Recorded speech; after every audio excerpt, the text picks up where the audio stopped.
New tonight, there are renewed efforts to crack down on an ongoing issue in metro Atlanta and across the state. That's reckless driving. And one Atlanta woman is calling for harsher penalties for super speeders and drag racers after an accident nearly cost her her life.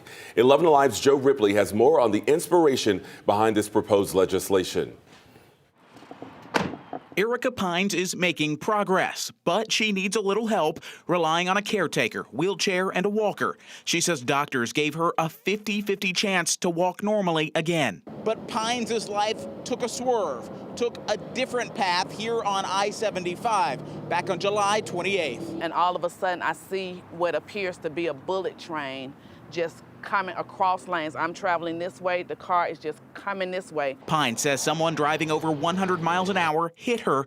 The crash left her ankle shattered. She underwent several surgeries, and she says the perpetrator paid a fine and had a history of reckless driving. But now she's calling on more to be done. Our roads are not meant to be speedways.